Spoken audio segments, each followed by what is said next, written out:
Em nome do Pai que me criou, do Filho que me resgatou e do Espírito Santo que me santificou.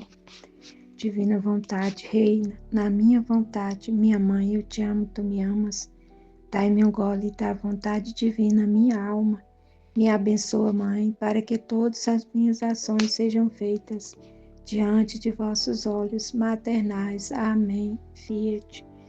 Suprema Majestade, eu venho em sua divina vontade, em nome de todos, do primeiro ao último homem que existirá na terra, para dar a ti as homenagens que tens direito, as adorações, os louvores, o amor que cada criatura lhe deve, as ações de graças e fazer todas as reparações por todos, por cada pecado. Vem, Senhor, na tua divina vontade. Dou-te a minha vontade humana por meio do Imaculado Coração de Maria, que possui todos os dons e os frutos da divina vontade. Dai-me, Senhor, então, sua divina vontade. Vem, divina vontade, nessa ação que estou a fazer, em todas as ações que farei durante esse dia. Amém. Vinde, Espírito Santo, vinde por meio da poderosa intercessão do Imaculado Coração de Maria, vossa amadíssima esposa e nossa mãe. Amém. Vinde, Espírito Santo, vinde por meio da poderosa intercessão do Imaculado Coração de Maria, vossa amadíssima esposa e nossa mãe. Amém. Vinde, Espírito Santo, vinde por meio da poderosa intercessão do Imaculado Coração de Maria, vossa amadíssima esposa e nossa mãe. Amém. Eu sou nada, Deus é tudo. Pai, eu te amo. Estudo o reino da divina vontade em meio às criaturas. Livro do céu. A chamadas criaturas, a ordem ao seu posto e a finalidade para a qual foram criadas por Deus. Está no volume 3, trecho do 29 ao 36. Luísa Picarreta. 3, o 29.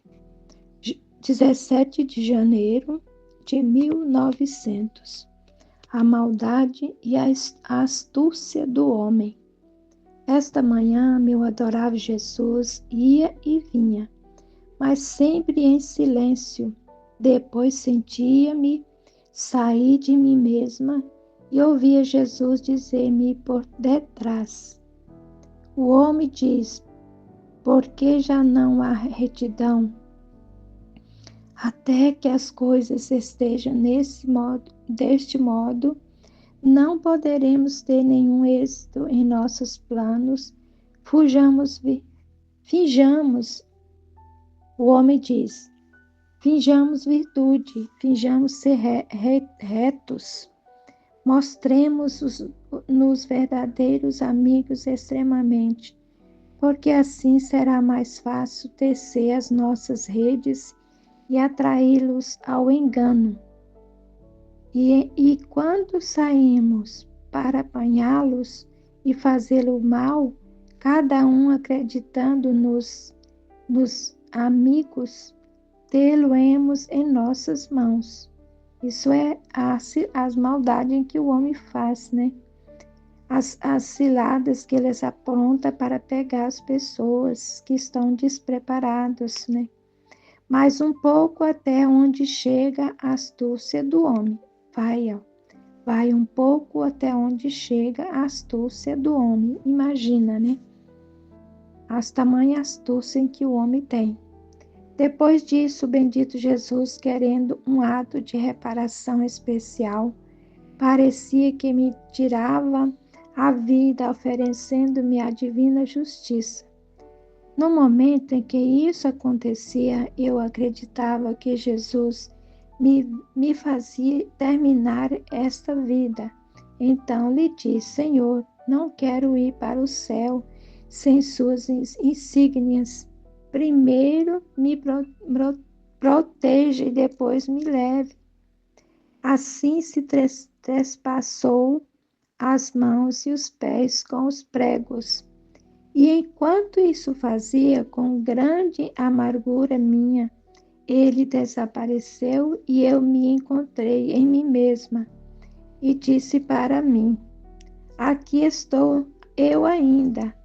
Ah, quantas vezes me fez meu amado Jesus tem uma arte especial para sabê-lo fazer, porque me fez crer que devo morrer e então eu rio-me do mundo, das penas rio-me de ti, rio-me de ti mesmo, porque terminou o tempo e estades separados.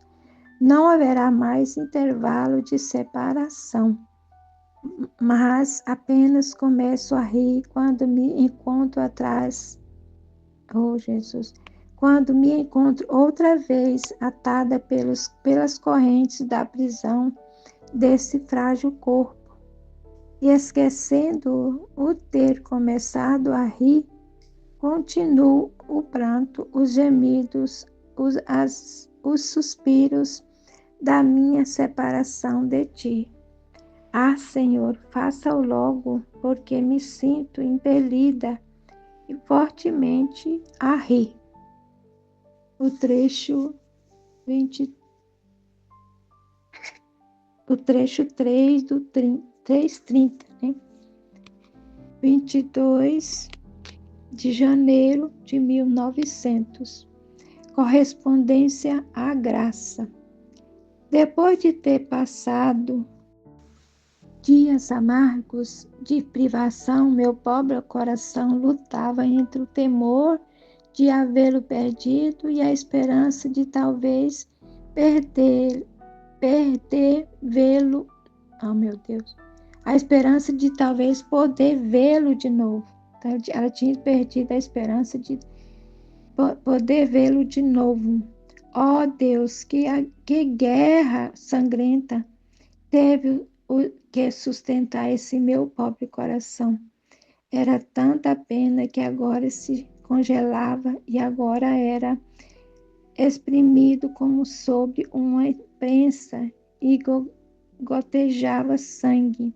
Enquanto estava nesse estado, senti-me próximo do meu doce Jesus, que, tirando um véu que me impedia de vê-lo, finalmente pude vê-lo.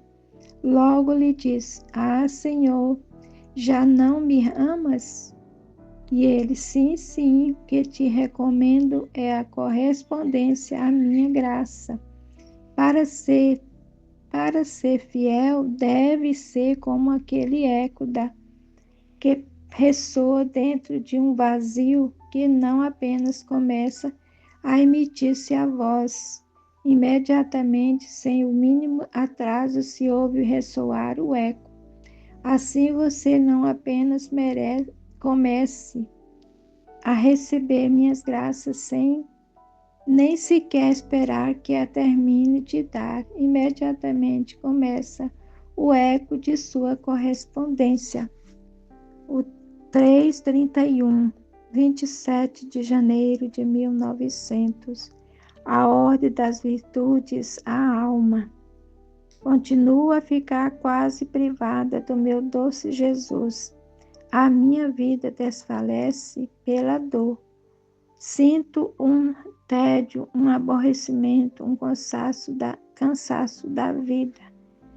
Ia dizendo em meu interior: oh, como se estendeu meu exílio, que felicidade seria a minha se pudesse desatar as estruturas deste corpo e assim minha alma empreenderia livre o voo para meu sumo bem.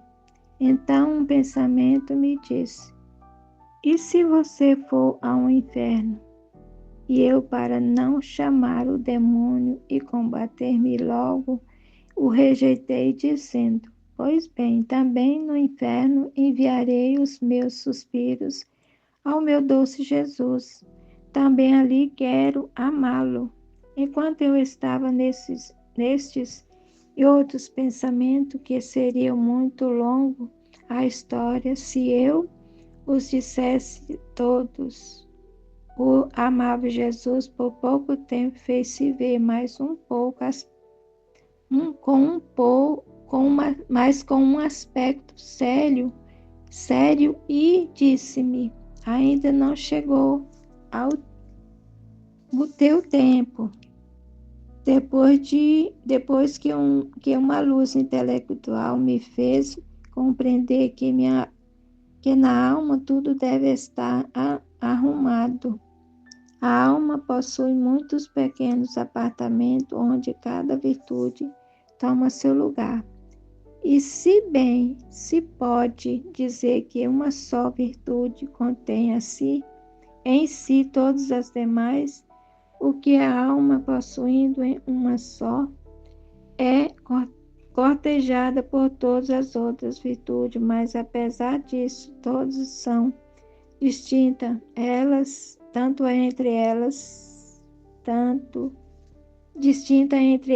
tanto que cada uma tem seu lugar na alma, e eis que todas as virtudes têm seu princípio no mistério da Santíssima Trindade. Enquanto é uma, são três pessoas distintas, e enquanto são três, enquanto são três, é uma, né? Compreende também que esses apartamentos na alma, ou estão cheios de virtudes, ou do vício oposto àquela virtude, e se não está nem a virtude, nem o vício, ficam vazios. Parecia-me como uma casa que contém muitos quartos, todos vazios, ou uma cheia de serpente, outra de lama, outra cheia de alguns móveis cobertos de pó, outra escura. Ah, Senhor, só você pode pôr em ordem minha pobre alma. A mortificação. Continua o mesmo esta manhã. Esta manhã, Jesus me transportou para fora de mim mesmo. E depois de tanto tempo, parece que vi Jesus com clareza, mas me via tão má que não me atrevi a dizer uma só palavra. Nos chamávamos, mas em silêncio. Naqueles olhares mútuos, compreendi que o meu bom Jesus estava cheio de amargura, mas não me atrevi a dizer-lhe que as derramasse em mim. Então ele mesmo se aproximou e começou a derramá-la, e eu não podia contê-las. Conforme as recebia, lançava-as por terra. Então ele me disse: o que você faz? Você não quer mais participar de minhas amarguras? Você não quer me dar mais alívio nas minhas dores? E eu: Senhor, não é a minha vontade. Eu mesma não sei o que me acontece. Sinto-me tão cheia e que não tenho onde as conter. Só um prodígio teu pode alargar o meu interior, e assim poderia receber as tuas amarguras.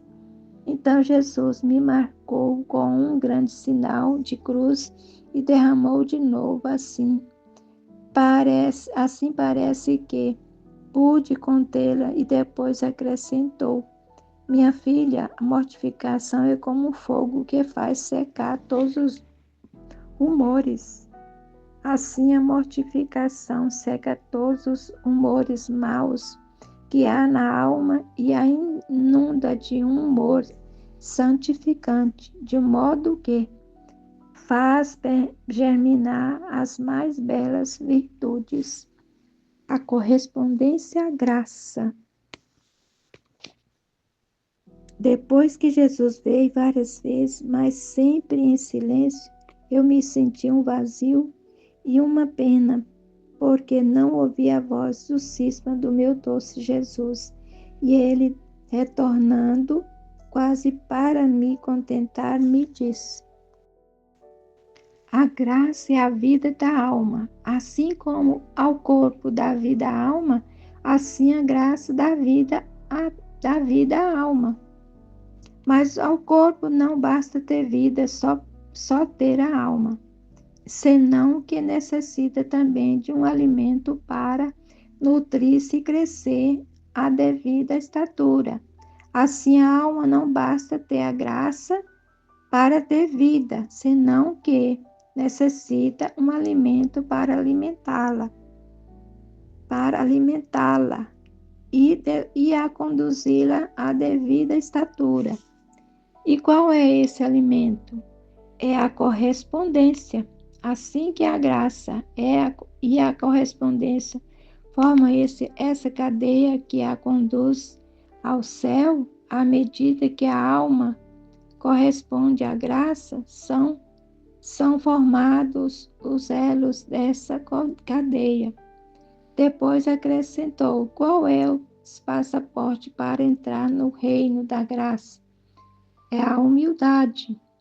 A alma olhando sempre para o seu nada e descobrindo que não é senão pó, que vento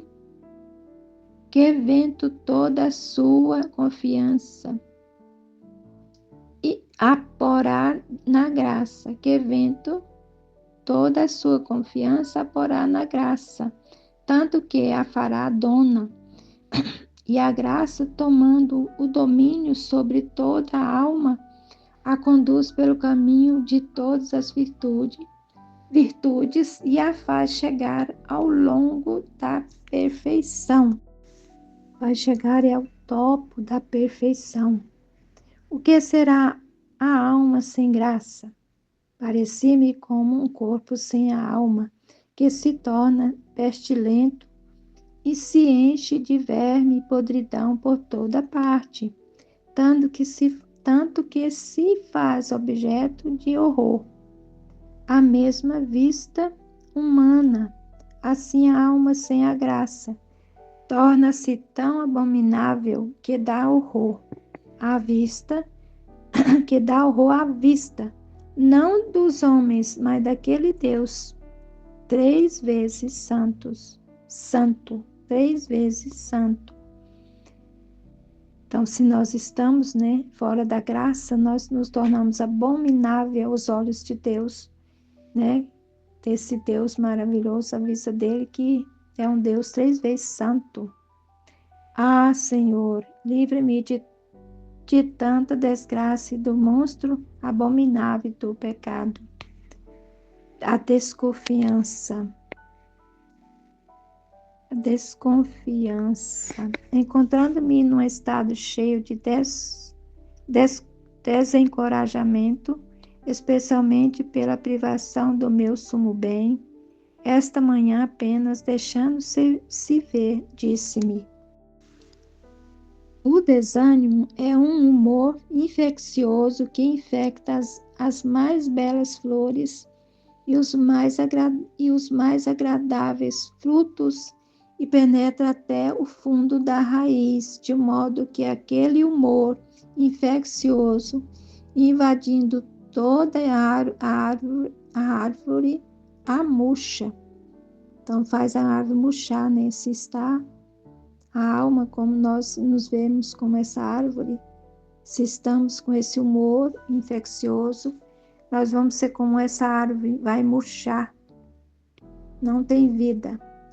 A torna esquálida e se lhe opõe, e se não lhe põe remédio, regá-lo com humor, se não regar com humor contrário, como aquele humor mau se introduziu até a raiz, seca a raiz e faz cair por terra a árvore.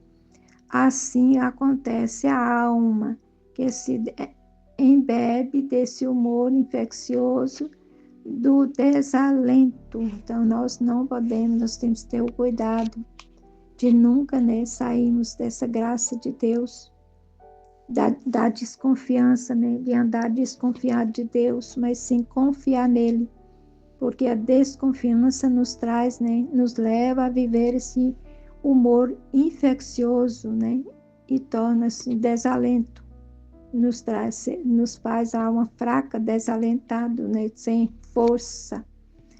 Então, a confiança é a graça de nos fortalecer, de nos colocarmos de pé.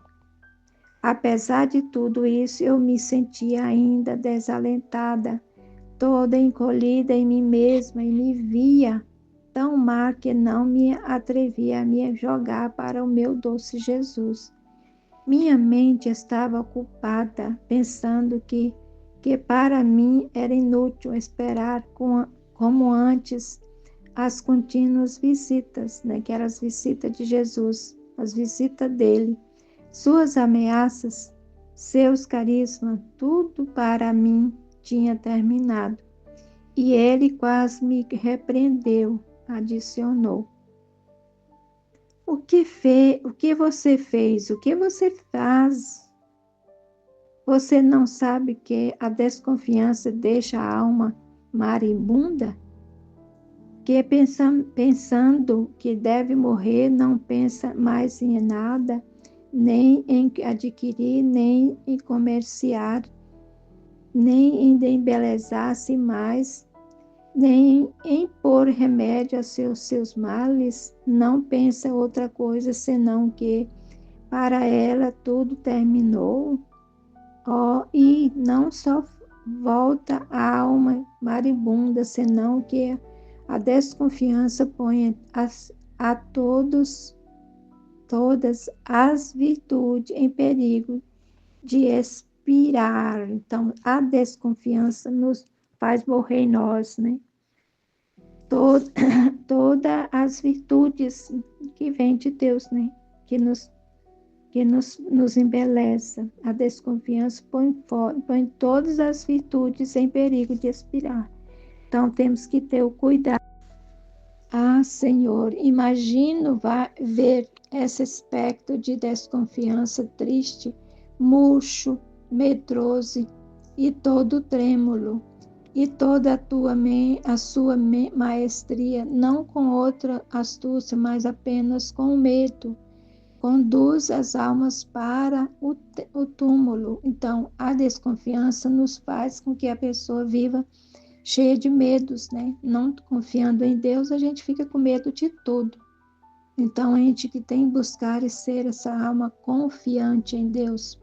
Mas o que é pior é que esse aspecto não se mostra como inimigo, porque senão a alma poderia burlar-se de seu medo, senão que se mostra como amigo. Tá vendo? O perigo da gente não desconfiar, porque o aspecto da pessoa desconfiada, né, faz com que a pessoa, essa desconfiança às vezes não nos mostre que sermos nosso inimigo, né, mas faz com que dá a impressão de que a gente, né, vai burlar essa situação.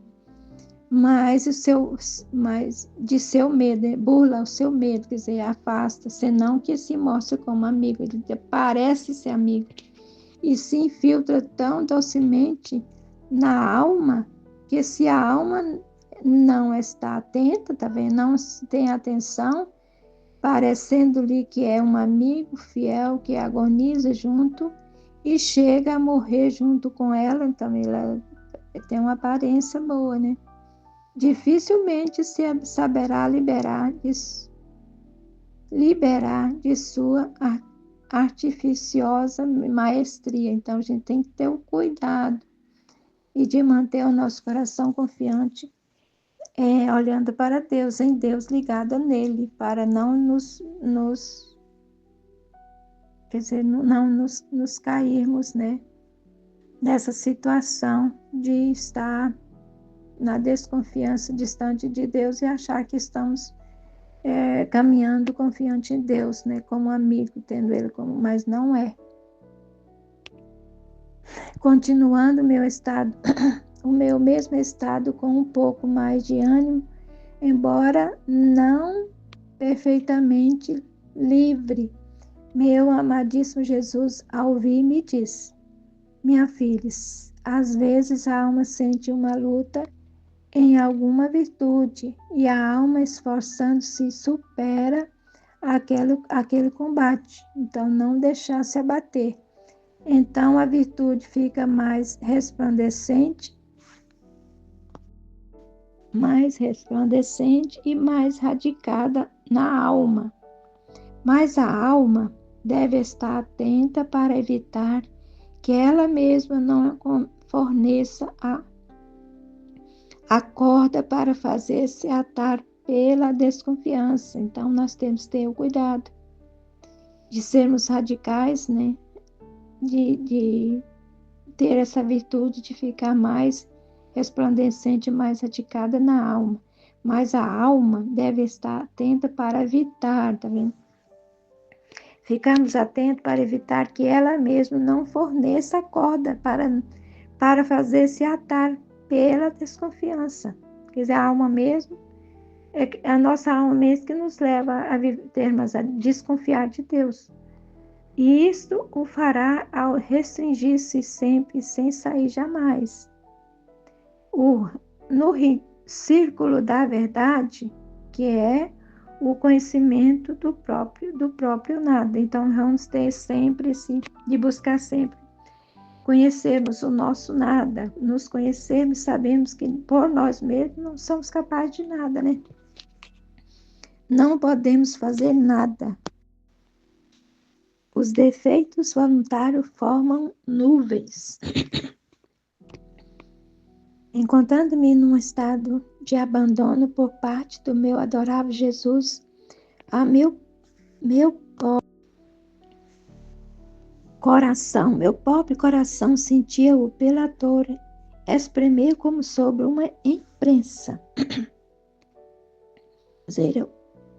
Meu Deus, que pena! Enquanto me encontrava nesse estado, quase como sombra vi o meu amado bem, mas não claramente, só vi claramente uma mão que me parecia que levava uma lâmpada acesa e molhava o dedo no óleo da lâmpada e ungia-me a parte do coração, exacerbada pela dor da sua privação.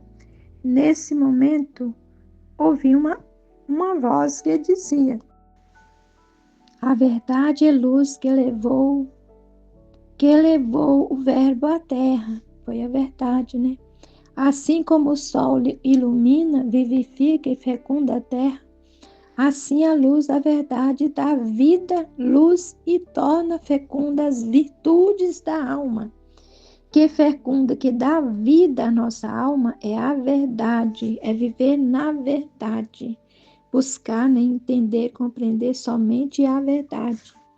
Ainda que muitas nuvens, que são as iniquidades dos homens, ofusca esta luz de verdade, mas apesar disso, não deixe detrás das nuvens, não deixasse ficar detrás das nuvens, de mandar flecha de luz e vivificante. Então, temos que estar sempre buscando essa luz e luz vivificante, e assim esquecer as almas e assim aquecer as almas. E se estas nuvens são nuvens de imperfeições e de defeitos involuntários, essa luz negando-se com, oh Jesus, esta luz, essas nuvens de imperfeições, de defeitos involuntários, esta luz rasgando-os com o seu calor as dissipa e livremente se conduz na alma. Se introduz na alma. Minha vista está ruim, viu? Se introduz na alma. Então compreendia que a alma deve estar atenta a não cair na sombra do defeito voluntário. Porque esses são aquelas nuvens perigosas que impedem a entrada à luz divina. Tá vendo? Nós temos que estar atentos para que nós mesmos, por nossa vontade voluntária, né, não cair nos defeitos da sombra, não ficar na sombra, né, nos efeitos da sombra, porque essas nuvens, essa sombra que vem até nós, né, são perigosas e que podem impedir em nós, né, a entrada da luz divina. Então a gente tem que estar sempre atenta, tendo cuidado.